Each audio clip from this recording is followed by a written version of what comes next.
Well, welcome back, guys. Another edition with the ex-student panel. So welcome back. Just say hi, everyone. Just reacquaint you with your name and what you're up to. I think you mean ex-student experts. Ex-student experts, yeah. I feel like we just saw each other. It hasn't been that long, has it? It's been a little while. I've outfit repeated. Yeah, I know, right? From the last podcast. I feel terrible. I'm Jesse. Who I'm else Beck. is in there? Beck? I'm Tim. I'm Matt. And this is the Brady Bunch.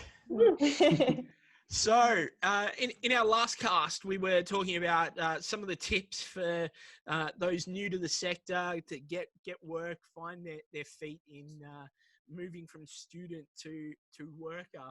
And one of the things that kept coming up in that cast is having to look after yourself and, deal with the doldrums of the day sometimes, or those crisis moments that come up. So I thought today it'd be worth us having a bit of a chat about self-care. What do you think? Awesome. Good. Really Good, important good. topic. So, yep. Yep. It's the number one podcast for Ultimate Youth Worker. It is the number one podcast for Ultimate Favourite Youth list. Worker. Yeah. So one of the questions that we get lots and lots and lots is, in one way or another, how do I leave work at work and not bring home the crap that I've had to deal with, whether that's suicidality, whether that's, a young person's called you every name under the sun, just those crap days at work that we often have as youth workers. So I kind of want to get a sense of how you do it. How do you deal with the difficulties of work and not bring it home? I think there's two kind of elements to it. There's the practical things that you can do, and then there's obviously the emotional side. Practically, not bringing my work phone or my work laptop home. That always stays at work. When I'm going, my partner and I work in the same office, so I kind of give the time between driving home from the office and getting home. That's our work time. Like, we can talk about work, and then as soon as we get home, no more work chat. Obviously excluding, if there's any serious debriefs that need to happen. Emotionally, that's it's kind of a tough one. It depends how hard your job is and what kind of youth work you're doing.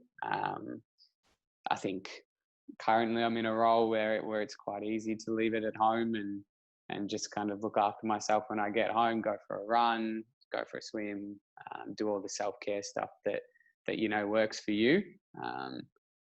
But yeah, when things get tough, I suppose that's when it's a lot harder, and you've kind of got to remember the things that you've put into place in terms of your self-care and looking after yourself, and focus a lot on them. Otherwise, it can very quickly creep up on you and overwhelm you, and you'll know pretty soon whether or not you're taking your work home with you, because it'll affect most elements of your life, not just work. Thanks, Jesse. I think working in residential care for 5 years, I think I've spent a lot of time reflecting on self-care and kind of coming to terms with certain behaviours and how, myself as a youth worker process those experiences.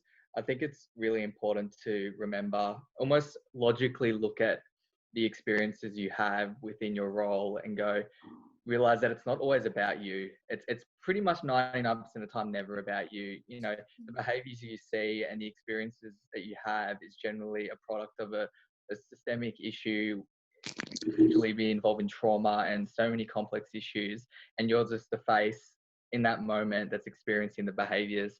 And I think as people, we take things on so personal. I think it's human nature. If you've got someone yelling at you, calling you, I probably won't say the name because you'll probably get flagged on your podcast, but you'll get it. You'll get people screaming in your face, calling you all the names under the sun. And people naturally take that on and go, well, you're calling me that because you think I am that. But realistically, it's not the case. They don't think of you like that. It's just a moment that they're almost vulnerable. It's a way that they're showing that they're vulnerable to what they're experiencing. And, you know, you should almost in a way be grateful that they feel comfortable to express that to you in a really unusual way. I think it's definitely how you frame your experiences is how you can kind of manage your self-care long term. I think realizing that, you know, like we discussed in the other podcasts, is you can't always change the world. You know, it's not always making the biggest differences. It's about the small battles and about, you know, appreciating those moments where you can make a difference. Thanks. I think in my past roles, when I've had to deal with like a crisis situation, I automatically want to debrief about it, and that is so important to debrief in general. But I think it's really important to have a really supportive team leader that is, you know, in your corner, that you know that you can trust and talk to and really unpack the situation. Because I know for me, I need to get it out of my head, talk to someone about it, vent about it, and then kind of like that's my release and letting it go. And so I think that's really important. And, you know, if you're running like an after school program or a nighttime program, knowing that you have, you know, a team leader that you can call late at night, even if they're not working, just to have, that's someone to talk things through if you need to, you know, just, flesh things out a little bit more. So I think it's really important to, have that supervision and have that team leader who can support you in that. For sure. I think for me, the self-care is probably a weird one. It's usually a lot harder the fresher you are in whichever position. But some of the techniques, like definitely it would be, you know, turning your work phone off at 5 o'clock. And if you need to take your work stuff home, you know, you're putting it in a place where it's not as visible. So whether it's leaving it in the car or, you know, away in the corner that you can just pick up if you go into a different office the next day. I think if I find myself actually thinking about work when I'm at home, if it's really something that's important, I'll email it to my work email. So that way I know it's there in the morning, and I'm not going to forget about it. And then that way I can kind of just let it go for the night, because I know I'm going to pick up on things the first thing the next morning. And then, debriefing, you know, if it's a work case situation, debriefing with a manager before you finish the job, or even debriefing with a partner.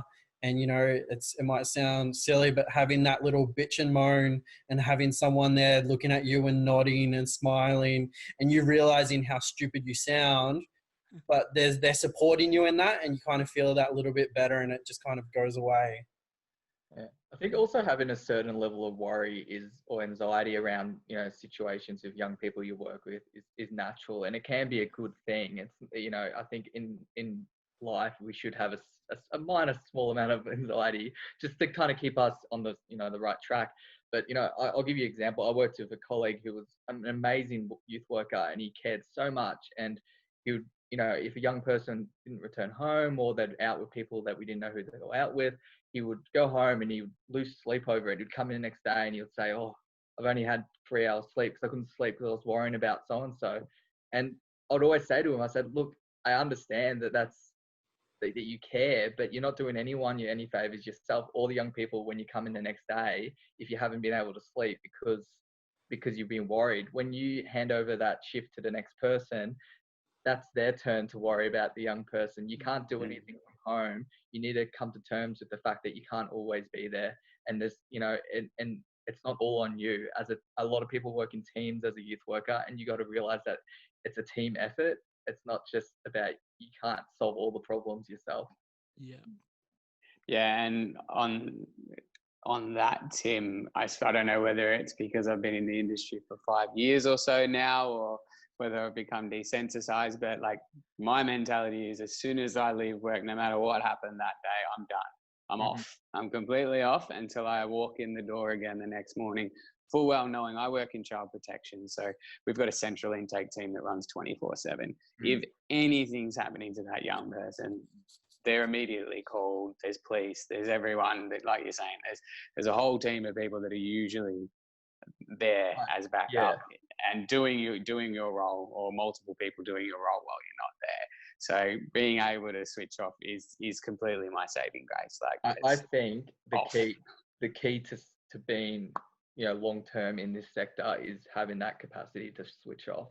As you know, if it's after you get home, like, you know, after the car ride, or as soon as you get in the car, you've got to decide at what point you're going to not think about work, because you will burn out, and people do. And, you know, some people do it in 6 months, some people do it in 2 years, but, you know, I don't know about you guys, but I want to be working for the next 40, 50 years. Yeah. And to do that, you really need to keep work at work and not bring it home. So spot on. Yeah. When I'm supervising youth workers, one of the questions I often ask is can you switch off? Can you leave work at work?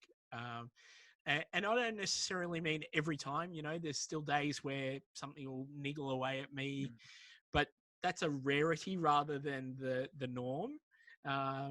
And you know, we get paid to worry at work.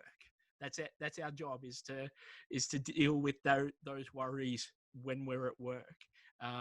And they'll come tomorrow and the next day and the next day, whether I'm there or not. So if I'm worrying about them at home, that only hurts my home life. And there's also the anticipation of going into work, because, Yeah. like in a good way, that because you haven't been worrying, and then when you're ready to switch on, it's like, awesome, throw it at me. Now I'm in youth worker mode. Now I'm in bloody problem solving mode. This is what I'm here to do, and it gives you that energy to actually start the day fresh, and you need to be mentally fresh to do that. Yes, for sure. So speaking of that, mentally fresh and all that kind of thing, have there been times in your career where you've really struggled with that self-care side of things, or have you been pretty good all the way through? I think my time in Resi. Oh, sorry, Matt, you can go first. No, yeah, I was going to say there's definitely been times where I felt that burnout feeling, and not realizing that I'm feeling it until later on. Yep. You know, when I worked for council, I remember there was a period where I worked, I think I worked like a Sunday, like sleepover, Monday, Tuesday, Wednesday, Thursday, Friday, then Saturday, Sunday event, and then back Monday, back Tuesday. Should never have done it. And I was in a position where I had multiple managers. So I kind of went to a different manager and said, oh, I'm doing this shift. I went to another manager and said, I'm doing this shift. So they kind of weren't on top that I was doing it, you know, the nearly 2 weeks every day for 8 hours. And there was like, I didn't really start to notice until the other staff were picking up on things. So staff that I were close with were, you know, telling me they were concerned, and I was just kind of brushing it off. And then, yeah, it got to a breaking point with, I was trying to help a committee organize an event, and it just kind of fell apart. And like, I felt like that was me and I had done it, and everything kind of weighed down. And I was lucky my supervisor at the time picked up on it straight away. Came and met me, said, you're going to take this time off, and then we're going to meet regularly just to have a chat and see how things are going. And that's where I had to learn about turning it off to the most, because I was feeling like, you know, it was because of me and these things were falling apart and I'm letting these young people down. And then when I kind of went and spoke to them about it, they didn't really care. Yep. It was just that added pressure that I put on myself in that sense. So yeah, definitely experienced that. And then in between jobs, it's that, you know, if you're out of the field and you're looking for jobs and you're struggling, they've definitely had that thought of, is this for me? You know, maybe I should be looking at doing something else. And it's just about, you know, knowing that it's something that you've put your heart into and you've done for so long, and you can make that difference. So keep pushing every chance you can get. Yep. Tim, you were going to say something? Yeah, I mean, I've had experiences myself, you know, working, you know, with extremely volatile behaviors with young people, where you sit there and you go, I don't know if I want to do this anymore. And I think I knew for a long time that I wanted to kind of move out of the residential sector anyway. And I think my justification was, whilst I was at uni, it was a really good position to have. It had a lot of flexibility around the shifts. So I think I as bad as it sounds, I use that as in my head to go, okay, well, I just need to get through my qualifications and then put myself out there. And I think you really need to be aware of those feelings, you know, that potential burnout. I mean, if you work in the sector, a lot of organizations do short courses on it. I'd recommend anyone that works for an organization that does short courses on burnout to really look into it, because I think it's probably one of the most useful skills to have, to be able to see the signs of it, because it will creep up on you and you won't even realize. So I think having flexibility within your role, maybe if you can move into different positions, or if you can drop down hours, or you can, I mean, there's ways you can work around it. I think even having a break from the sector, some people find that useful, even if it's just for 6 months. You know, just because you're a qualified youth worker doesn't mean you have to youth work for 40 years straight. You know, you can go work in a factory for 6 months. It's not going to mean you're not going to be able to find a job after that. It's a very, like I said, it's a very employable sector. So I think it's okay to have a break. It's good. Thanks. Yeah, well, that's exactly what I did when I was burning out. It's not that I didn't take a complete break from the sector, but I took a break from residential care, and did a lot more work in foster care. So one-to-one just with young people in foster care, and then just with counsel as well. So working with lower risk young people, you know, just identifying that the high risk young people and the volatility that came with resi was starting to trigger me a lot, and really get me down and affect different parts of my life. So, you know, like Tim said, it's such a flexible sector, and there's so many different, you know, kinds of youth work that you can do. So finding multiple, like I had 5 casual jobs at one point, and then I just chose how much I worked, and if I didn't want to work that much that week, I'll work 5 hours that week, and then you kind of pick it up. But it's so easy to get into this habit of what Matt was doing and what I've done and what we've all probably done, of just pick up shift after shift after shift after shift. I reckon maybe 15, 16 days in a row was one of my stretches that I did. And you don't think too much of it at the time, you know, you think about the money, you think about keeping busy, and you kind of just brush over all the mounting stress and pressure that's coming on you. So yeah, what Tim was saying, you really got to look at, you know, upskilling yourself in that area, because it's not something that we just do naturally, unfortunately. It's something that has to be learned, and something that has to really be focused on. Yeah, in my previous role at council, I was one of the freezer workers as well, and I found over time that in the lead up to running an event, say the event was on a Sunday, I would spend, like, you know, that Saturday and the whole week leading up to it, you know, the stress is building, the anxiety is building, because I want it to go well, and I'm a bit of a perfectionist, and so I wanted to make sure it's perfect. And you know, what I found was I'd be so anxious and stressed before the event, and then after the event, because I've been so stressed, it's lowered my immune system, and then every time I'd end up getting really unwell. And so it's kind of like, it was a sign to me that, I don't know, just remembering them key things, like you can only control what you can control. So just put in the hard work, and, you know, everything will go as it's, you know, it's going to go. You can't control everything.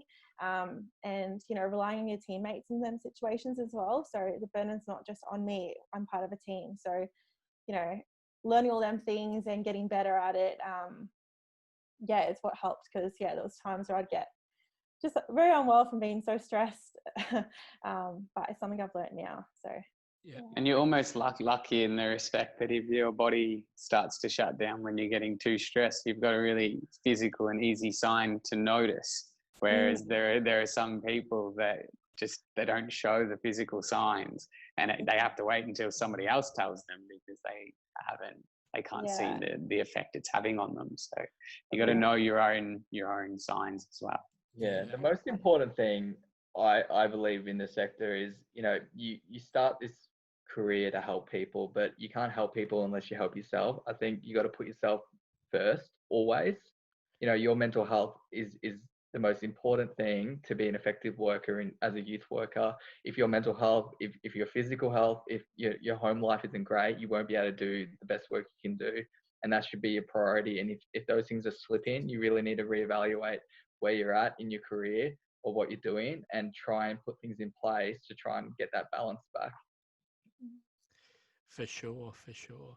For me, it was very similar too. I was working in a family services organisation, and had been pulling major hours. We worked quite closely with child protection and children who had been sexually abused. And I was a new father, had a 2-year-old daughter, and I picked up a new case, and it was with a 2-year-old girl who looked like my daughter, sounded like my daughter, played with the same type of toys as my daughter, and just all that weight that I'd been carrying that I'd not kind of really thought about just crushed me all of a sudden. And I remember going to my supervisor at the time, because that's what we tell students, isn't it? Go and talk to your supervisor about this stuff. And my supervisor, in the most caring, nurturing, motherly way that she could, told me to suck it up, princess, because that's the job. And I was like, what? Like, this is stressing me. I can't, I'm thinking about this all the time. And for me, it was very physical too, as well, Beck, that, like I felt unwell. I'd end up spending time in the toilet because it was visceral for me. And I hadn't recognized that I'd been putting so much pressure on myself. I hadn't recognized that I was taking too much on board and thinking about stuff at home and all that type of stuff. And unfortunately, that organization that I was working with had a culture where if you weren't thinking about your clients 24/7, if you weren't putting in 60 hours a week, then you were lazy. And I was like, trying to live up to that standard. And it was only that I was chatting with one of my mentors, and he said, "You're an idiot. Like, what are you doing? You're going to kill yourself doing that." I had like 8 weeks of holidays in lieu. I had heaps of time in lieu because I'd just been putting in all of these hours. And I'd not thought about looking after myself. I hadn't really thought about it at all. And he sat me down and really took me to task and said exactly what you say. You've got to look after yourself to be able to look after others well. If you're not putting yourself first, if you're not looking after your physical health, your mental health, your social, emotional health, your spiritual health, all of that stuff, if you're not looking after yourself, no one else is. And I think it's really hard within the sector that, there is roles like, when you said that your supervisor reacted that way, as much as it disgusts me, it doesn't surprise me. There's a lot of positions out there where people expect you to work 60, 70-hour weeks. They expect you to be desensitized to every experience, and they won't, care if you have a breakdown at work. I think the key is trying to find positions and organizations that do care about their employees. I think there's a lot out there. It's just trying to find them and having the skills to be able to quickly see where an organization sits in that kind of environment. When I go for jobs, I always ask the people interviewing me, I go, well, tell me why you think this organization is good to work for, because I really want to hear from them why they believe I should be working for them. That's a great question. How do you make sure that staff don't overwork themselves? All those type of questions should be like in your youth work toolbox for when you're having interviews, because it's the culture of those organizations. If they are a organization that's going to grind you down, make you work 60 hours a week, all that type of stuff, that's not an organization that you want to work for. It will not give you a long-term career. I always look at the retention rate of workers, and I currently work for YSAS, which is one of the non-for-profit organisations in the southern region of Melbourne. And I've been there for about a year, and I think the last person that was hired before me was about 5 years ago. Yeah. Some people have been there for over 20 years. You know, it's a really good culture, and it's a really good organization to work for, and they do care about their employees. So shout out to YSAS if you please give me a promotion. Yeah, bang on. And I think I've spoken to most of you in one way or another, and pointed to organisations to look at and ones not to look at as your teacher. But it's a really good point you make there, Tim. If you're seeing the same organisation is hiring every other week, unless they're getting heaps and heaps of new funding or that, there's an issue there. And is that one that you want to go and put yourself in? You don't want to generalize, but I personally feel like the for-profit sector generally has a lot more issues on an organizational level than a lot of the non-for-profits. And I'm not saying that's for every organization out there, but it's something that I'm aware of when looking for new job opportunities. Yep, for sure. So what's one tip that you would give youth workers on looking after their self-care? Glass of wine. Glass of wine. Nice Merlot. I quit drinking just before I started working, so that's that mistake. It's probably in your favour there, Matt. Yeah. Look, and nothing wrong with having a drink and catching up with mates and all that type of stuff. But I'm also very aware within our sector that it's a quiet issue too. So, it really is, actually. I joke about it, but there is. I'm the first to admit I love catching up for a drink and all that, but I limit myself these days because I know that there's people within the sector who really struggle with that one. And it could be a good self-care tip. But it was funny when you said that, Tim, because I was just about to say, don't kid yourself with the things that you think are your self-care tips, such as that, because that's where it's almost a running joke within the sector. I know social workers, they always go, "Oh, when I get home, I have a bottle of wine." But I don't afford to do that.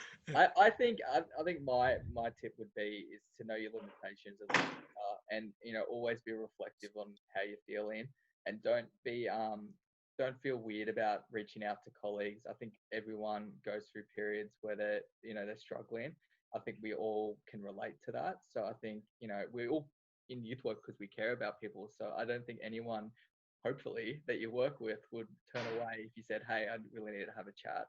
I think sometimes your colleagues can be better than your supervisor, depending on your supervisor, as average experience, or even external supervision is always a good option if you feel like on an organizational level that you can't get the right support, because I think that can be an issue as well for some people. A great tip, which has helped me a lot, which I'm still not also that good at, is write things down. So if you're going to do a self-care tool, do a physical one that you can write down, that you can look back on, so that you know what your goals are with regarding to self-care, and do your core values audits and all these kind of personal development stuff that you've got a physical copy of, because it's great to know what makes us tick and everything like that, but when you write it down, you can review it, and then you can get better at it, and then you can look back and see whether you're doing it well or not. So do that, even though it's pretty boring sometimes. It's effective, as most effective things are. Yeah. Great, thanks, Jessie.